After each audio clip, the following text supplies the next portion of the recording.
belum keluar pemberitahuan live.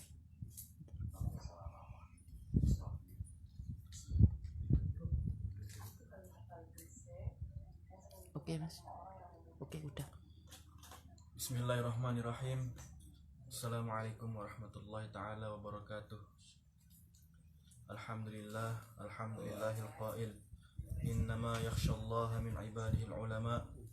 Wassalatu wassalamu ala sayyidina Muhammadin nabiyya wa rasulah wa ala alihi wa sahbihi wa man tabi'ahu wal ulama warathatul anbiya. Allahumma ij'al lana amrah nahdlatil ulama ghaliban wa faraja wa makhraja. Amma ba'du. Rabbi shrah li sadri wa yassir li amri wahlul 'uqdatam min lisani yafqahu qawli. Nawaitu ta'allum wa ta'lim wa tadhakkur wa tadhkir wa nafwa wal intifa' wal ifada wal istifadah wal hatha 'ala tamassuk bi kitabillah wa bi sunnati Rasulillah sallallahu alaihi wasallam wa du'a ila huda wa dalal ala khair ibtigha'a mardatillahi wa qurbihi wa thawabihi subhanahu wa ta'ala. Amin ya rabbal alamin. Allahumma ij'al alsinatana 'amiratan bi dzikrika wa qulubana bi khasyyatika wa asrarana bi ta'atika wa hasbunallahu ni'mal wakil ni'mal maula wa ni'man nasir. Wala haula wala quwwata illa billahil azim. Sebelum kita memulai pengajian ini, marilah kita sama-sama menghadiahkan Fatihah kepada muallif kitab Abu Abdillah Muhammad bin Yusuf As-Sanusi rahimahullah ta'ala wa nafa'ana Allah bihi wa bi'ulumihi fid dharain amin. Al-Fatihah. A'udzu billahi minasyaitonir rajim. Bismillahirrahmanirrahim. Alhamdulillahi rabbil alamin. Arrahmanir rahim. Iyyaka nasta'in ihdinas siratal mustaqim. An'amta 'alaihim ghairil maghdubi 'alaihim waladdallin. Amin. Alhamdulillah, saudara pemirsa, kembali lagi bersama saya Come back to my channel. di kajian kitab Ummul Barahin di bulan yang penuh berkah ini, yaitu bulan Zulhijjah, mendekati Idul Adha. Suara kurang kencang. Semoga kita senantiasa diberi nikmat, diberi sehat, kesempatan sehingga kita bisa menjalani aktivitas kita di masa-masa sulit ini, di masa pandemi ini, dan semoga masa pandemi ini segera berakhir dan kita bisa menjalankan aktivitas dan ibadah kita menjadi lancar. Amin ya rabbal alamin. Sebelumnya kita sudah membahas, dalam pembahasan sebelumnya kita telah menjelaskan bersama bahwa di antara sifat ma'ani Tuhan yang telah kita jelaskan itu ialah sifat al-qudrah. Kemudian kita berlanjut kepada sifat iradah.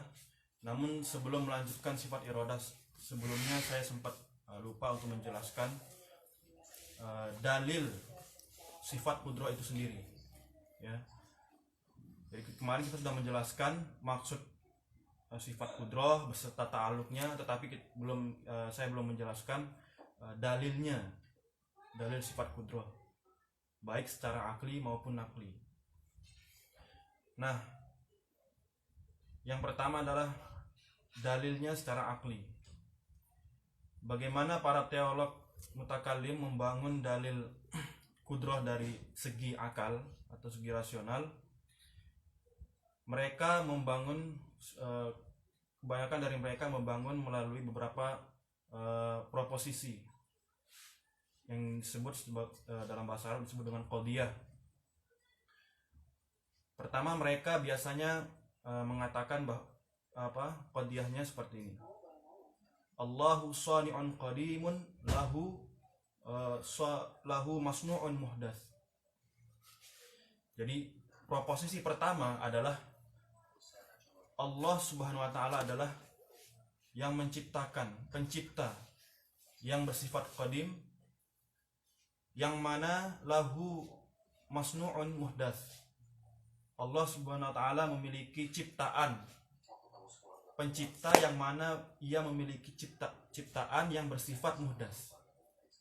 Jadi yang pertama adalah proposisinya adalah Allah itu pencipta yang qadim, yang memiliki ciptaan yang bersifat hadis atau baru.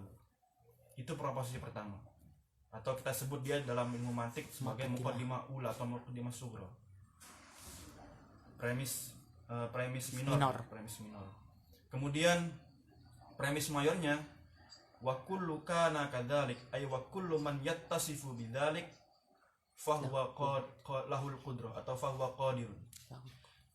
Jadi premis yang kedua atau disebut dengan muqaddimah al-kubra atau premis mayor adalah setiap sesuatu yang memiliki sifat seperti demikian, maksudnya yang seperti pencipta, yang qadim dan memiliki ciptaan, maka dia memiliki sifat qudrah. Ya, maka dia memiliki sifat qudrah. Kemudian premis pertama, hasil dari premis pertama dan premis kedua itu digabung menjadi natijah. Ya, muqaddimah sughra dengan muqaddimah kubra dibangun, maka natijahnya adalah Allahu qadirun. Jadi digabung ya. Sampai ngomongnya bangun. Sampai ngomongnya dibangun. Iya, digabung. Jadi hasil dari gabungan antara muqaddimah sughra dengan muqaddimah kubra menghasilkan natijah bahwa Allah adalah qadir, memiliki lahul qudrah. Itu yang pertama. Ada juga yang membangun dalil akli melalui pendekatan yang lain, melalui muqaddimah atau qadiyah syartiyah. Mereka menyebutnya dengan qadiyah syartiyah. Kalau dalam mantik disebut dengan qadiyah syartiyah. Qadiyah syartiyah itu adalah sebuah proposisi, dua proposisi yang mana satunya adalah antecedent. Antecedent itu artinya permulaan, yang disebut dengan muqaddam. Ya. Yang pertama adalah muqaddam, yang kedua disebut dengan at-tali. At-tali adalah konsekuen. Dalam bahasa Inggris disebut dengan konsekuen. Bahasa Indonesia juga konsekuen ya. Hasil. Muqaddam itu artinya awalan. Dalam bahasa ilmu mantiknya atau bahasa ilmu kalamnya disebut dengan muqaddam. Yang satunya disebut dengan tali atau konsekuensi. Jadi mereka membangun seperti ini. Laulam yakun qadiran. Kalau Tuhan itu tidak memiliki sifat qudrah, lama wujidal alam kullu. Maka pasti tidak akan ditemukan alam semesta ini. Tidak ada. Alam semesta ini tidak ada. Jadi mereka membangun muqaddam, antecedennya. Kalau Tuhan itu tidak memiliki sifat qudrah, maka alam semesta ini, konsekuensinya alam semesta ini tidak akan wujud. Lalu ketika kita melihat secara musyahadah bahwa alam semesta ini ada, berarti batallah muqaddam yang tadi, yaitu bahwa Allah itu tidak, qudrah itu menjadi batal, dan menjadilah kesimpulan yang lain bahwa Allah itu qadirun. Jadi membatalkan konsekuen. Bentar sekedar. Untuk yang bertanya nanti kita akan dijawab di akhir ya, karena evaluasi minggu lalu jadi kurang efisien. Kita jawabnya di akhir. Oke, terima kasih. Monggo.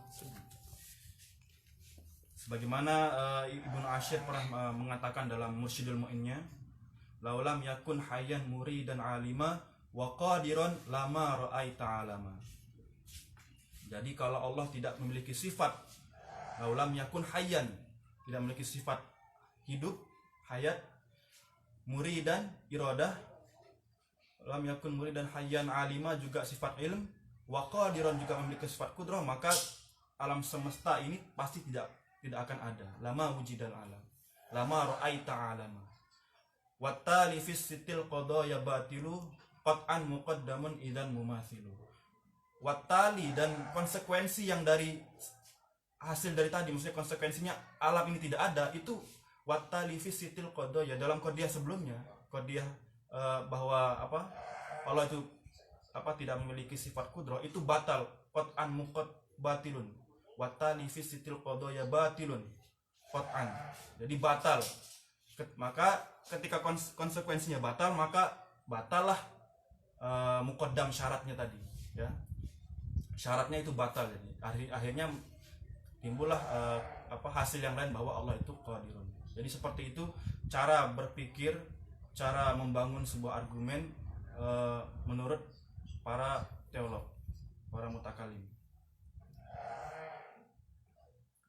dan seterusnya ya, seperti itu. Jadi itulah cara dalil akli Kudroh. daripada sifat al-qudrah.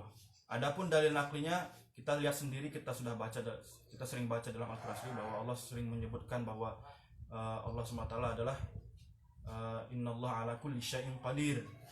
Ya, begitu juga dalam surat Al-Qiyamah, alaysa dzalika biqadirin ala an yuhyiyal mauta. Alaysa dzalika biqadirin. Bukankah Allah itu qadir? Berarti kan sifat qudrah. Jadi banyak sekali ayat yang lain ya, dan seterusnya. Jadi inilah argumen akli sudah dipaparkan, juga argumen aklinya ada gitu. Jadi tidak sembarangan bahwa ulama teolog itu membuat manhaj mengenai sifat qudrah itu bukan berarti omong kosong. Namun di situ ada dalil Al-Qur'an dan As-Sunnah juga. Kurang lebih seperti itu.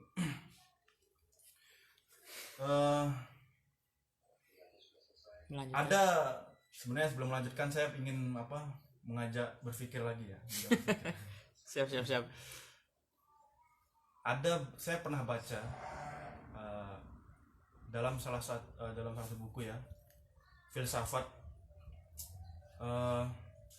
ada pertanyaan yang mungkin membingungkan gitu. Pertanyaan itu seperti ini: kalau sebelum alam semesta ini tercipta, Tuhan itu apa yang dilakukan oleh Tuhan? Apa yang dilakukan oleh Tuhan sebelum alam semesta ini tercipta? Pertanyaan itu sepertinya menarik untuk dibahas ya. Jadi kita tahu bahwa Tuhan itu berkuasa, memiliki kekuasaan ya, karena ada ciptaannya, ada alam semesta. Sekarang pertanyaannya, apakah alam semesta yang tidak ada, apa yang dilakukan oleh Tuhan? Jadi saya beri ilustrasi seperti ini ya. Ada seseorang yang di tempat kita atau di rumah kita, di tetangga kita, ada salah seorang yang memiliki harta yang banyak dan memiliki kemewahan rumah, memiliki segala hampir semuanya yang dia punya itu. Tetapi dia kekayaannya itu tidak bermanfaat. Dia kekayaannya tidak hanya buat dirinya saja, tetapi orang lain tidak pernah dia beri uang, tidak pernah dia beri sesuatu yang lain. Melihat hal itu, pasti dalam benak kita, dalam pikiran kita, pasti orang itu pantas disebut dengan orang yang sangat kikir atau orang yang sangat pelit. Kenapa? Karena dia hanya menikmati kekayaannya untuk dirinya sendiri. Kurang lebih seperti ilustrasi seperti itu yang dipakai oleh para filsuf. Jadi mereka menganggap bahwa Tuhan itu berkuasa, Tuhan itu Maha Dermawan. Tetapi ketika mana kekuasaan itu ketika tidak terpakai, apakah dia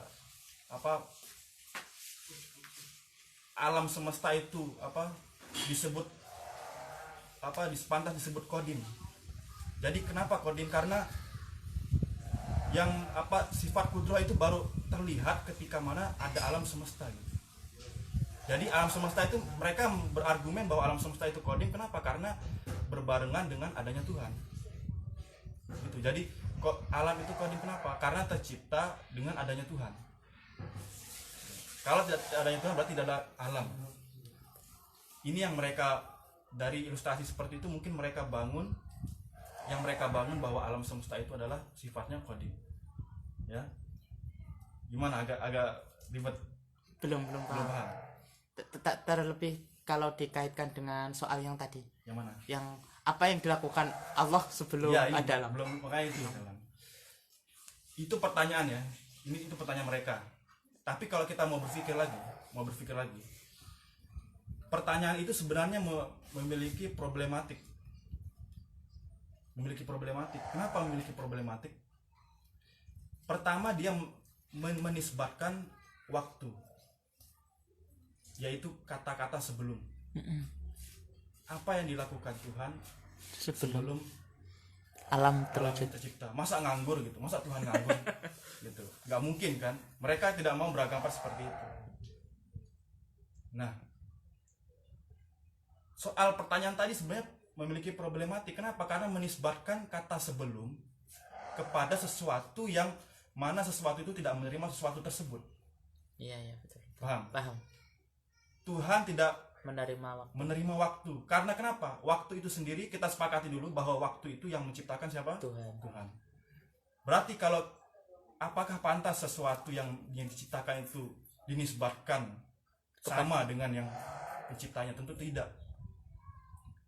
Maka dari pertanyaan tadi sudah salah. Kenapa? Karena menisbatkan sesuatu yang mana itu adalah keniscayaan berwaktu kepada sesuatu yang tidak meniscayakan waktu gitu.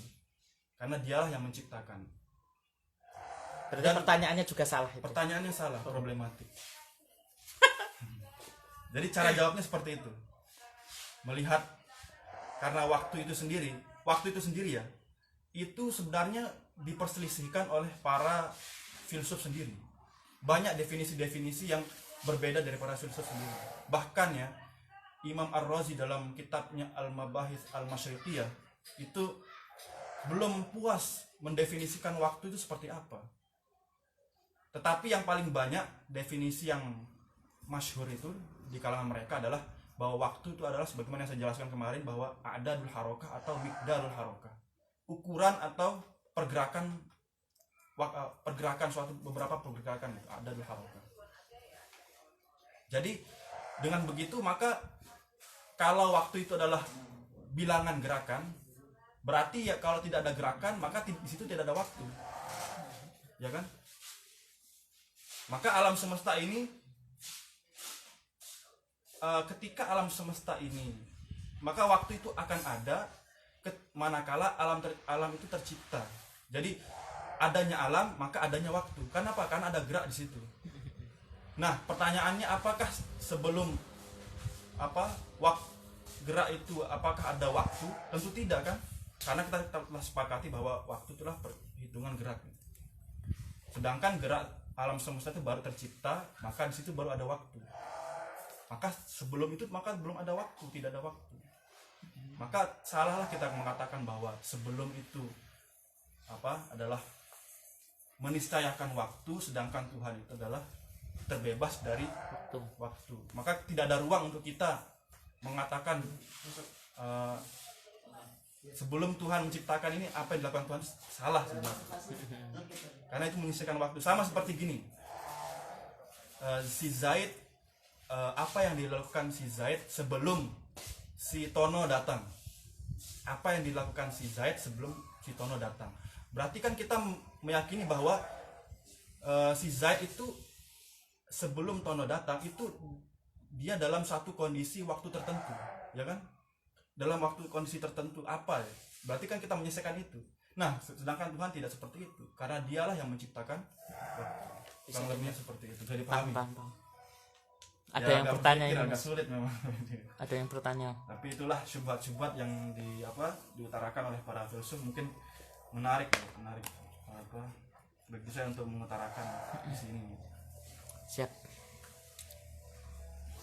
Cepet banget waktunya Bang Krem. Baiklah kita lanjutkan pembahasan, nanti takutnya lama betul. Kan berapa? Udah 28. Udah 8. 19. Bismillahirrahmanirrahim. Kemarin kita sudah menjelaskan bahwa sifat kudroh itu adalah sifat qadimah zaidah ala dzat qaimatun bihi. Ini ke kudroh lagi Mas. Iroda. Oh, iroda. Nah, iroda itu adalah sifat qadimah zaidah ala dzat qaimatun bihi tukhasisul mungkin bi ba'di ma yajuzu alaih. Yaitu suatu sifat yang qadim zaidah yang memberikan tambahan pada zatnya. Artinya memberikan makna. Karena kenapa memberikan makna ini beda dengan sifat salbiah tadi. Dia tidak memberikan makna, dia hanya menafikan segala kekurangan yang ada dalam zat yang dinisbatkan pada Tuhan. Sedangkan sifat ma'ani yaitu iroda ini menambah maknanya. Ya, zaidah ala zat qaimatun bihi, yang menumpang, yang menempel pada zatnya. Kata-kata zaidah ala zat ini sebenarnya kenapa para mutakalim menambahkan definisi zaidatun ala zat? Ini agar menolak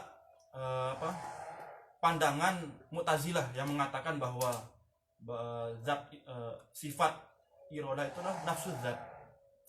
Ya zat itu sendiri, zat Tuhan itu. Jadi artinya yang berkehendak itu zatnya sendiri, bukan sifatnya, bukan dengan sifatnya gitu. Ya dengan zatnya, nafsu zat. Nah, ini menolak, makanya zaidah, dia adalah tambahan, bukan dia zatnya itu sendiri. Karena Mu'tazilah kan beranggapan yang menciptakan ini alam ini adalah dengan zatnya, bukan dengan sifatnya. Nah, itu menolak pandangan Mu'tazilah, maka dikatakan zaidatun ala zat. Kemudian kata-kata qaimatun bihi, ya, qaimatun bihi ini menolak pandangan yang mengatakan bahwa sifat itu tidak memiliki mahal, tidak memiliki tempat. Nah, ini salah juga. Kenapa? Karena jelas-jelas bahwa yang namanya sifat itu pasti kepada zat gitu.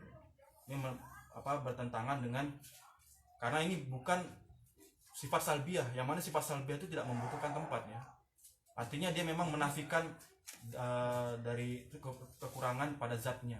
Maka dia tidak menempati zat gitu. Sedangkan sifat ma'ani itu menempati zat. Makanya menolak pandangan Mu'tazilah yang mengatakan bahwa tidak bertempat itu, sifat ma'ani itu tidak bertempat itu, la fi mahallin. Ini menolak seperti itu. Kemudian tukhassisul mumkin. Jadi tugasnya, fungsi daripada iroda itulah tukhassisul mumkin, mengkhususkan yang mungkin. Sebagaimana kita jelaskan sebelumnya bahwa mungkinat itu kan banyak, ada 6. Cuma dikumpulkan, dibataskan jadi 6. Karena tidak ada yang lebih dari 6 ini. Banyak tapi diklasifikasikan menjadi 6 ini. Yang mana disebut dengan mutaqabilat, artinya berbandingan atau berlawanan, saling menafikan, mutanafiyat. Yang pertama apa? Kemarin kita sudah sebutkan Mutaqabilah.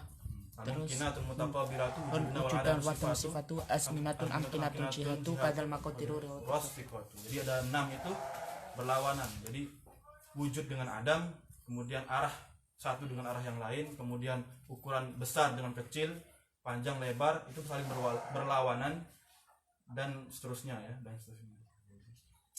Kemudian irodah ini memiliki memiliki ta'aluk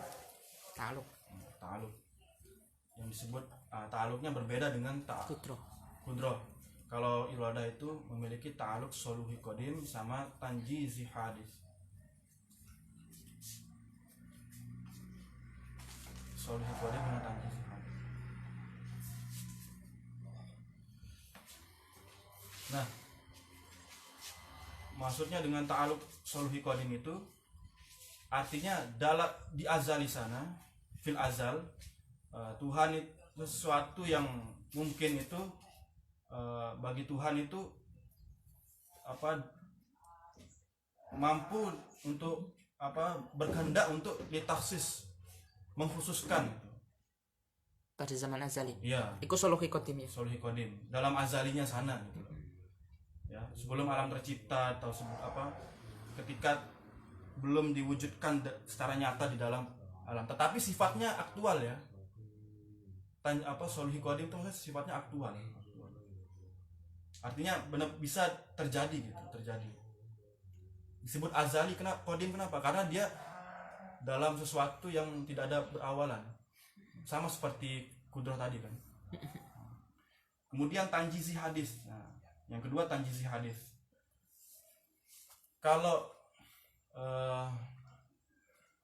tanjizi itu artinya ta'aluk tanjizi itu artinya keterkaitan yang bersifat aktual, yang bersifat baru, hadis. Kenapa disebut dengan aktual? Karena pasti terjadi bil fi'al, tidak potensi lagi. Kalau tadi kan soluhi qadim itu sifatnya, tadi itu saya sebut aktual, bukan aktual. Maksudnya soluhi tadi itu bersifat potensi. Ya, karena kenapa potensi? Karena belum ada gitu. Belum wujudnya belum ada. Nah, ketika sudah ada itu atau dia dalam alam lain, alam dunia, cuma belum muncul wujudnya dalam kelahiran gitu maksudnya. Itu disebut dengan tanjizi hadis. Iradah Tuhan itu terkait dengan sesuatu yang aktual, yang ada di bukan di azali, bukan makanya sifatnya bukan qadim tetapi hadis. Kenapa? Karena dia muncul dari sesuatu yang muncul dari ketiadaan menjadi baru, maka disebut hadis. Belum paham. Jadi misalkan begini, Tuhan menginginkan saya atau berkehendak untuk, misalkan saya ingin pergi ke pasar, Tuhan menginginkan saya seperti itu. Nah, sebelumnya kan saya tidak pergi, kemudian saya pergi, itu disebut hadis. Kenapa? Karena muncul sebelum ada gitu. Kenapa disebut tanjizi? Karena dia bersifat aktual, terlaksana. Hubungannya dengan iradah ini berarti Yaitu kehendak Tuhan berkaitan dengan sesuatu yang aktual, yang memang nyata, ya, dan memang baru gitu. Paham nggak? Jadi dia mengkhususkan sesuatu yang mungkin. Kan mungkin nggak saya pergi keluar atau tidak, kan mungkin. Tapi Tuhan mengunggulkan saya itu untuk keluar. Nah, ta'aluknya itu bersifat tanjizi hadis. Kenapa tanjizi hadis? Karena saya baru. Ya, paham. Karena saya baru. Bisa mengerti.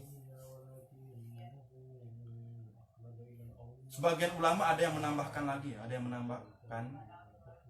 bahkan mereka menganggap yang tahqiq itu tanjizi qadim, bukan tanjizi hadis. Oh, gitu. Ya. Gimana berarti? Jadi 3 sebenarnya, cuma tanjizi hadis itu tetap ada, cuma dia hanya mazharun tanjizi qadim. Tanjizi qadim itu seperti karena Tuhan sudah berkehendak di zaman azali sana, bukan ketika hadis itu pada waktu itu gitu loh maksudnya. Itu Paham nggak? Paham. Jadi Berarti aslinya itu ada 3 atau cuma 2? Yang khilaf tanjizi qadim dan hadis. Ya, qadim dan hadis. Soluhi qadim sudah pasti. Berarti Tanjizi hadis dengan tanjizi qadim itu berbeda. Ada yang mengatakan pendapat yang pertama mengatakan bahwa ini yang tahqiq, pendapat yang muhaqqaq, bahwa ada memang taksis tanjizi hadis secara hadis baru. Kan Tuhan sah-sah saja langsung berkehendak lain gitu, maksudnya dengan yang ini gitu. Hadis baru kan maksudnya.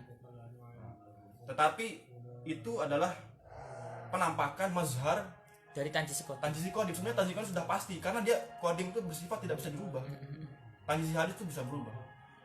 Jadi tanjizi hadis adalah bagian daripada tanjizi qadim. Ada yang mengatakan seperti itu. Karena berbeda.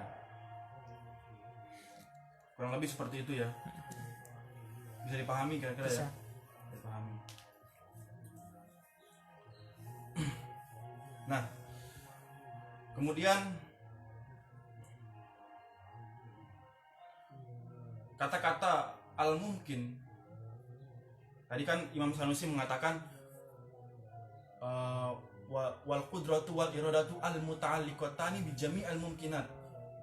Berarti al iradah itu berkaitan dengan yang mungkin, sama seperti kudrah. Maka dengan begini kita tidak bisa mengkaitkan bahwa iradah Tuhan itu berkaitan dengan sesuatu yang wajib, yang harus ada, dan sesuatu yang mustahil, yang memang harus tidak ada gitu. Jadi tidak berkaitan seperti itu, tapi berkaitan pada yang mungkin, sama seperti kudrah tadi. Ya. Nah, yang mungkin ini sebenarnya apa sih perbedaan mungkin dengan jaiz? Mungkin itu sesuatu lebih umum daripada jaiz. Al mungkin yashmalul mumkinul wujudi wa mumkinul adam. Mungkin itu mencakup mungkin yang wujud, yang nyata, ada yang tidak ada. Maksudnya yang belum ada itu berkaitan, itu disebut dengan mungkin ya. Makanya beda dengan jaiz. Kalau jaiz itu lebih khusus daripada yang mungkin. Khususnya gimana? Khususnya ya tidak berkaitan dengan yang tidak ada gitu. Tidak berkaitan dengan tidak ada. Ya, seperti tadi kan, kalau mungkin itu berkaitan dengan mungkinul adam atau mungkinul wujud. Kalau jaiz, maka kita katakan Tuhan itu berkehendak pada yang mungkin. Ya mungkin yang belum ada, mungkin yang ada gitu loh. Kalau yang jaiz kan tidak, yang tidak ada. Ini dari segi bahasanya seperti itu aja sebenarnya. Dari segi bahasa jais kan artinya boleh, mungkin kan. Boleh Sama aja sama berarti. aja makanya. Secara bahasa sama, tetapi mungkin itu lebih umum. Tapi untuk kaidahnya sendiri jais itu untuk yang wujud-wujud saja. Ya wujud. Biasanya wujud saja. Itu hanya Gimana? dalam segi bahasa sih. Jais wujud. Hujan tidak kan tidak juga itu. Gimana? Gak ada wujudnya itu. Hah? Untuk contoh jais. Untuk sifat yang contoh jais. Yang jais ya secara bahasa gimana ya nanya. Masa kita katakan apa? Kalau kita ngomong mendung nih, akan ada hujan atau tidak? Berarti kita mungkin. Nah, Kalaupun jenengan di sini atau nanti ke pasar, itu berarti mungkin. mungkin ya. Kalau yang jais, contohnya Jais juga termasuk itu jais. Kenapa? Ya. Karena nyata. yang mana ini? Yang jenengan pergi. Iya, kalau saya pergi kan. Kan ada mul pergi itu kan mungkin. Ya itu mungkin kan. Ini apa bedanya jais terus gimana? Katanya lebih khusus. Enggak, ini dari segi bahasa saja. Sebenarnya memang Untuk ada yang prakteknya membedakan sama. seperti itu. Sebenarnya iya, nyatanya sama. Cuma dalam prakteknya ada yang tidak membedakan gitu loh. Cuma lebih pantasnya seperti yang kemarin saya katakan azali kodim itu kan sama sebenarnya. Cuma apa ada Tapi yang rasionya memakainya. kalau yang azali dan kodim itu makul mas. Makul, iya. Iya. Tapi untuk masalah yang ini Ya itu kampus. salah satu argumen, mungkin ada argumen yang lain. Oh. Saya belum lihat lagi. Oke siap. Wis tak kadung tak tulis ya. Jais kurang tak tulis. Iki jais sing ngopo iki? Nah, ada juga yang menafsirkan irodah itu berkaitan dengan yang mungkin. Nah, mungkin ini sesuatu yang berkaitan dengan keburukan dan kebaikan. Al mungkin tuh yashmalu juga mencakup al khair wasyar, buruk dan jelek. Apa buruk ya, buruk jelek, buruk dan kebaikan. Baik dan buruk. Khilafan lil Mu'tazilah, berbeda dengan Mu'tazilah. Kenapa Mu'tazilah tidak setuju dengan itu? Karena Mu'tazilah kita tahu sendiri bahwa memiliki pandangan bahwa irodah Tuhan tidak berkaitan dengan sesuatu yang jelek gitu, bukan. Irodah itu pasti baik gitu loh. Masa Gusti Allah Pasti baik. ngersake elek. Iya. Ini mungkin agak panjang lebar ya saya menjelaskan tentang baik buruk ini agak panjang. Gak apa-apa mas. Gak apa-apa nanti ada part-part lagi. Tenang. Jadi Mu'tazilah itu tidak mempercayai adanya keburukan. Yang dikehendaki oleh Tuhan itu semuanya baik. Makanya mereka ada punya prinsip iman sendiri ya, asul huwal aslah. Bahwa hamba itu pasti mendapatkan terbaik dan yang terbaik, paling terbaik gitu. Tidak ada yang buruk gitu. Yang ada baik atau lebih baik. Gitu. Iya. Mereka. Ada sebuah kisah perdebatan antara Al-Qadi Abdul Jabbar, seorang tokoh Mu'tazilah, dengan salah seorang tokoh besar juga penerus mazhab Imam Asy'ari setelah wafatnya. Beliau adalah Abu Ishaq Al-Isfirayini. Terjadi perdebatan antara mereka berdua. Ya. Jadi Abu Ishaq Al-Isfirayini adalah tokoh besar Asy'ari yang meneruskan saya sudah jelaskan sebelumnya ini bahwa Abu Ishaq Al-Isfirayini salah satu murid yang paling banyak berpengaruh yang menyebarkan pandangan Imam Asy'ari. Jadi ada 3 sebenarnya tokoh besar yang berpengaruh dalam mazhab Asy'ari itu. Yang pertama Abu Bakar Al-Baqillani, kemudian Abu Ishaq Al-Isfirayini, kemudian Ibnu Fawraq. Ya, Abu Bakar Ibnu Fawraq. 3 orang itulah yang menyebarkan dan memperkuat mazhab Asy'ari di berbagai macam belahan dunia.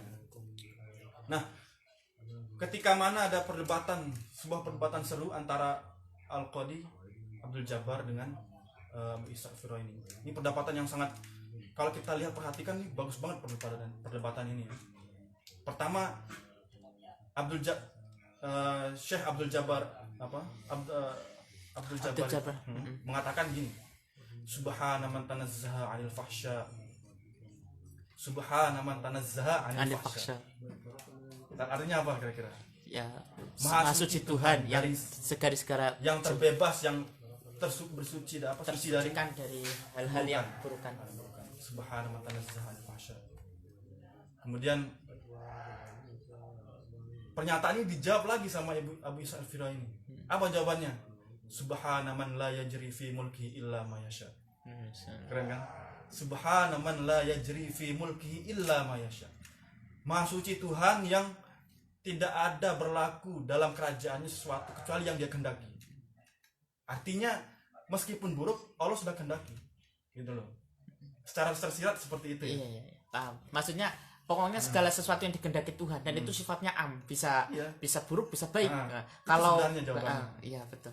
Terus jawaban lagi ada Ada sedikit lagi, lagi. dibaca lagi. Oke. Afa yuridu rabbuna ayyusa?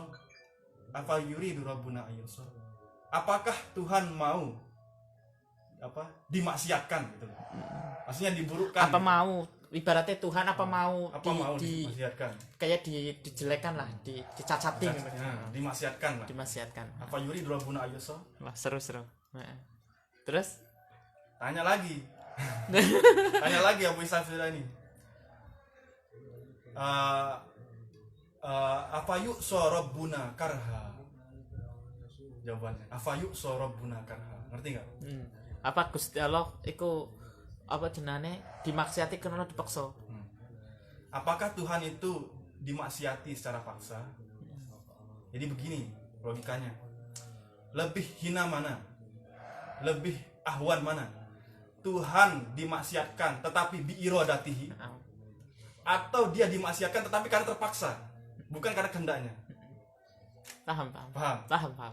Jadi seakan-akan nek Tuhan kok meskipun tapi tidak misalkan tidak dikaitkan dengan sesuatu yang jelek, tapi itu bukan kehendaknya Allah. Iya. Itu kan malah jadi nakesnya Gusti Allah. Lebih nakes lagi. Iya. Terpaksa. Iya. Sifat terpaksa itulah sesuatu yang paling buruk itu. Nakes, iya. Kamu pergi ke sini kenapa? Ya karena terpaksa. Berarti lemah dia. Betul. Tidak ada yang namanya Tuhan itu al-mutlaqul qudrah, mutlaqul iradah, memiliki kehendak yang terlepas dari segala hal. Betul. Dijawab lagi sama Abu Ishaq. Ditanya lagi sama apa? Al-Qadi Abu Jabbar. Terus Apa kata beliau? Begini kata beliau ya. Ara'aita in mana'anil huda wa qadu alayya birrada ahsana ilayya am asa? Paham? mana? Ara'aita in mana'anil huda wa qadu alayya birrada ahsana ilayya am asa? Tidakkah apakah kamu tahu ara'aita in mana'anil huda? Kalau Tuhan itu mencegah dari saya untuk mendapatkan Tidak hidayah, mendapatkan hidayah. wa qadu alayya birrada, dan memutuskan pada saya untuk keburukan, birrada ahsana ilayya am asa? Apakah dia berbuat baik atau berbuat buruk? Gitu loh. Bukankah jadi dia Tuhan itu memutuskan dia sebagai orang yang tidak mendapatkan hidayah, orang kafir lah, merupakan orang yang maksiat. Nah, apakah dia berbuat, terus dia tanya ini, apakah Tuhan itu berbuat baik atau berbuat buruk gitu loh. Ya pokoknya kalau Gusti Allah kok ngarepke hambane nggak mendapatkan hidayah, misalnya kafir ngono. Kira-kira iki Gusti Allah berbuat baik atau berbuat buruk ngono. Iya gitu. Ibaratnya kita menyalahkan orang itu, kira-kira kita berbuat baik atau buruk gitu kan.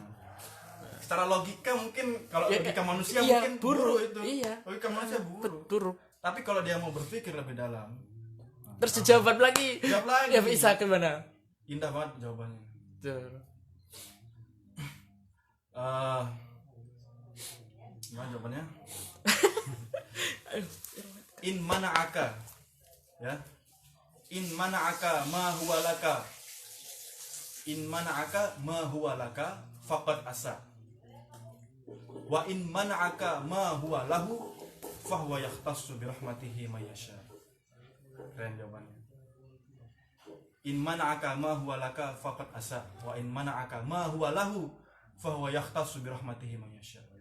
Kalau Tuhan itu mencegah sesuatu yang mana sesuatu itu milik kamu sendiri, yang memang itu memang wajib hak kamu, faqad asa, berarti Tuhan telah berbuat buruk. Walakin in mana'aka ma huwa lahu fahuwa yahtassu bi rahmatihi may yasha. Tetapi kalau dia mencegah sesuatu itu adalah memang otoritas Tuhan sendiri. Enggak bisa diganggu gugat. Tidak bisa digugat. Fahuwa yahtassu bi rahmatihi may yasha. Berarti dia adalah zat yang memiliki khusus kepada siapa yang dia kehendaki. Tenile ya timayasya. Udah habis itu kelar, nggak bisa ngomong lagi, nggak menjabat. Mu'tazilah berhenti di situ, tidak bisa berpikir lagi. Karena kalau misalkan tuh hidayah itu, memberi hidayah itu Itu otoritas siapa? Otoritas Tuhan. Tuhan, bukan otoritas hamba.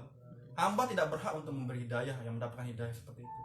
Bahkan Nabi Muhammad sendiri mencoba untuk memberikan hidayah kepada pamannya, makanya mengatakan innaka la tahdi man ahbabta walakinnallaha yahdi man yasha. Tidak mungkin kamu bisa memberikan hidayah ya Muhammad kecuali Allah yang berkehendak. Oke, terima kasih karena udah 40 saya sempat tanya jawab. Ada 2 pertanyaan. Masih banyak sih membahas ini keburukan ini seru sebenarnya. Iya, seru. Tapi ini nanti pertanyaannya nggak kejawab. Karena masalah terkait ada tadi yang sampaikan sampaikan. Yang pertama dari senior kita. senior. Dalil-dalil yang tadi disampaikan tentang kudro itu kok rata-rata dalil qadir, ma'ani. Sebenarnya apa perbedaan antara sifat ma'ani dan ma'nawiyah? Sebenarnya ini pembahasan ini nanti di pembahasan ma'nawiyah ya sebenarnya. Jadi beda ma'ani dengan ma'nawiyah. Jadi bisa mau jawab sekarang ya. Singkat aja lah singkat. Jadi ada dalam teologi mutakalim itu pembahasan yang disebut dengan, jadi begini, ada namanya sifat, ada namanya wujud. Di antara marotibul wujud itu ya, bukan marotibul wujud sih. Ada yang namanya wujud, ada yang namanya adam, ada yang namanya wasitoh bainal wujud wal adam. Wasitoh, tengah-tengah. Apa itu? Itu disebut dengan hal. Jadi hal itu sesuatu yang dia itu tidak wujud sebenarnya, tetapi dia juga tidak ada. Belum ini yang pertama. Iya. Jadi sebenarnya masalah sifat ma'nawiyah ini khilaf di antara para ulama. Sebenarnya saya sudah jelaskan kayaknya sebelumnya. Jadi sebenarnya yang muktamad itu sifat itu sampai 13 saja. Tidak sampai 20. Iya, kemarin sudah disebut. Iya. Jadi ma'nawiyah itu sebenarnya adalah kelanjutan daripada ma'ani itu sendiri. Gitu loh. Jadi misalkan begini, sifat wujud wujud pun juga khilaf sebenarnya. Asy'ari tidak menganggap adanya sifat wujud itu. Wujud itu karena tidak ada sebenarnya. Sudah. Ya zat itu sendiri, adalah wujud itu sendiri. Gitu. Bukan dijadikan sebuah sifat karena zat itu. Karena zat itu. Jadi berapa dah 12? Nah, tapi kan itu khilaf, Mas. Ya, jadi khilaf. yang kita pakai muhak. Tetapi yang terpakai di Indonesia itu menggunakan manhajnya Imam Sanusi. Imam Sanusi lah yang paling banyak berperan dalam memperkenalkan akidah 20 itu.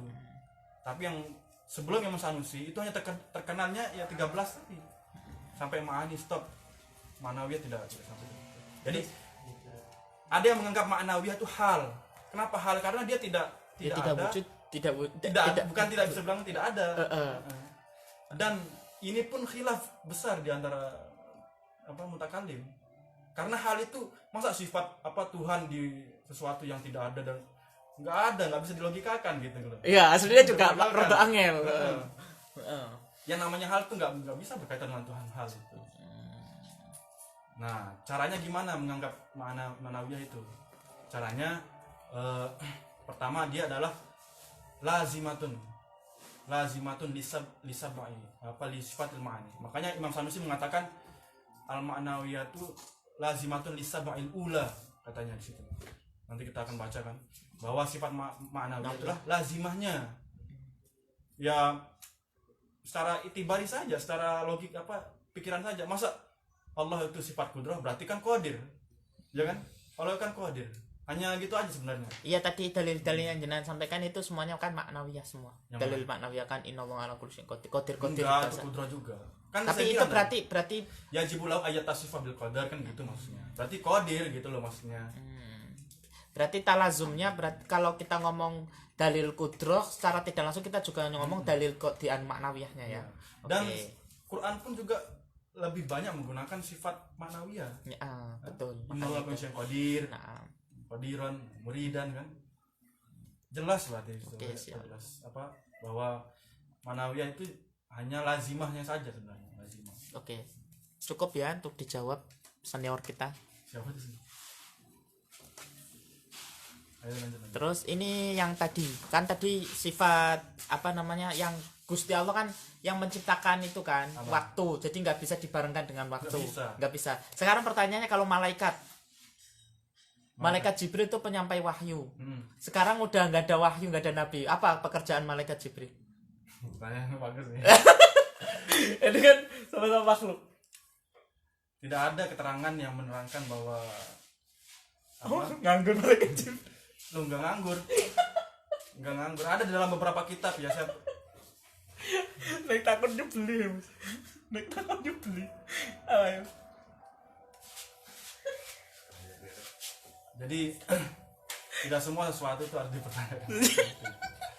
Ya itu, pertanyaan ini mungkin timbul gara-gara Junaid kan tadi menjelaskan apa yang Allah lakukan. Kalau itu kan tidak berkaitan. Iya dengan benar. jelas. Tapi kan sekarang malaikat Jibril kan juga berkaitan dengan waktu. Iya. Lah itu kayak malaikat Jibril, terus ada malaikat Israel peniup trompet. Ya semua kan sudah dikasih. Iya itu. Masing-masing yang- Maksudnya ngapain mereka saat ini? Mau kiamat belum ada. pasti bukan pasti ya, mungkin beribadah dengan terus pada Tuhan. Berarti kayak malaikat Jibril beribadah doang La ya. ya'sunallah ma amarum wa yaf'aluna ma yu'marun kan. Wah, jawabannya keren aja. Ya. Tidak manusia pasti beribadah. Oke. Pasti menjalankan apa yang dipinginkan Tuhan. Oke, itu jawaban yang paling tawasud ya, hati-hati banget. Iya, karena saya belum dapat keterangan. Jadi gini ya, itu tuh masuk pembahasan sam'iyat. Paham nggak? Yang namanya sam'iyat itu adalah hal-hal yang gaib. Hal-hal gaib. Bukan berarti hal-hal gaib itu tidak irasional. Jadi kita harus membedakan ya dengan suprarasional dengan irasional. Ma fauqal akal sama la akliyah. Sesuatu yang irasional dengan yang suprarasional yang tidak bisa dijangkau oleh akal. Yang irasional kan tidak masuk akal, yang supra irasional yang memang tidak bisa terjangkau. Iya, tidak terjangkau akal. Itu adalah hal-hal yang Malaikat sama. tidak bisa terjangkau dengan akal. Itu karena kenapa? Sebenarnya membuktikan dalil malaikat secara akal itu sulit sebenarnya. Sulit. Oh, wujudnya Iya, malaikat. mungkin adanya malaikat secara akli bisa nggak? Nggak bisa. Dalilnya apa? Dalilnya akli kebanyakan. Hal-hal yang gaib itu kebanyakan ulama lebih menitiberatkan kepada dalil yang akli daripada akli. Kenapa? Karena makanya disebut sam'iyat. Kenapa? Ma yasma'u min Iya, tidak bisa dilogikakan, sulit gitu. Tapi kalau untuk wujud menjawab Tuhan, gitu wujud gimana, itu Mas? bisa dilogikakan, ha? Untuk ya berarti kan memang ada sebagian yang bersifat gaib tapi bisa dimasuk akal kan? Iya, jadi gini loh. Maka tadi kan saya bedakan irasional dengan suprarasional. Kalau suprarasional itu nanti pikir sendirilah perbedaannya, pikir sendirilah. Jadi jangan diajak gitu. So, dengarkan tuh. Sesuatu yang di luar yang tidak bisa dijangkau oleh akal itu bukan berarti dia bertentangan dengan akal kita. Paham nggak? Paham. Kenapa? Karena dia tidak bisa dijangkau oleh akal kita. Bukan berarti bertentangan. Gitu loh. Beda dengan yang masuk akal tapi bertentangan akal itu irasional. Nah, Kalau hal-hal gaib itu sesuatu yang tidak bisa dijangkau oleh akal dan dia juga tidak bertentangan dengan akal kita sendiri. Karena memang bisa kita imankan gitu. Makanya sam'iyat itu lebih kepada mengimani. Pada imani. Kalau di pelajaran itu Mawarada minas sam'i. di kajian epistemologi, bahwasanya sesuatu yang irasional, kebenaran itu tidak selalu tergantung sesuatu yang rasional. Iya. Sesuatu yang irasional pun kadang juga kebenarannya. Itu contohnya kayak wahyu. Iya. Itu adalah sesuatu yang memang irasional tapi benar. Wujudnya itu ada. Gitu dalam pelajaran epistemologi. Ya nantilah bahas, mungkin ada pembahasan malaikat juga kan nanti ada sam'iyat gitu. Oke, siap. Udah Pembahasan 48. malaikat siapa? Kita cukupkan. Lanjutkan apa gimana? Terserah. Tapi pertanyaannya itu 2. Oh, udah. Iya, Dok. Ya udah. Tapi udah 48. Udah 48. Udah. Iya. Udah dulu ya. Oke, untuk kawan-kawan semua, kita akhiri pertemuan pada malam hari ini. Oh, ini ada sebenarnya- Gus, ada Mas Muhib tanya. Dokter apa? Hah? Oh iya deh, silakan. Dokter Khalid Zahri, bagaimana kabar? Mungkin berikan informasi. Baik-baik aja. Itu Dan sering mengadakan seminar juga, ya. masih mengadakan seminar Mas Muhib. Silakan Mas Muhib ikuti terus kajian teologi bersama Gus Iqbal kalau mau tanya-tanya. Sama senior-senior ini. Iya.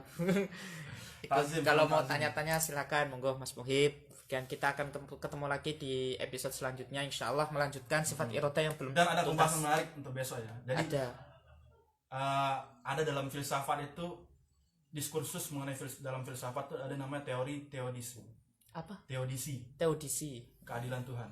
Oh iya iya iya. Kita sudah membahas tadi keburukan dengan Tapi masih kurang kan? Belum sempurna. Masih kurang. Besok kita lanjutkan ya. Jadi mereka meragukan adanya Tuhan atau meragukan keadilan Tuhan karena melihat keburukan-keburukan yang terjadi. Karena mereka menganggap mana Tuhan yang sifatnya baik, tapi kok kita lihat ada anak yang terlantar, ada kemiskinan yang besar, nenek tua yang mengemis di jalan. Keadilan Tuhan di mana? Berarti Tuhan itu tidak ada sebenarnya. Itu anggapan mereka. Nah ini kita akan jawab untuk Insya Allah untuk besok ya. Masih sangat seru untuk kajian kita pada siang hari ini setiap hari Selasa di Indonesia waktunya jam 8 kayaknya, jam 8, dan untuk Maroko jam 2 siang. Terima kasih kami ucapkan sekali lagi kepada pemateri kita Ustadz Iqbal Mansuri LCMA. Amin. Akhirul kalam. Assalamualaikum warahmatullahi wabarakatuh.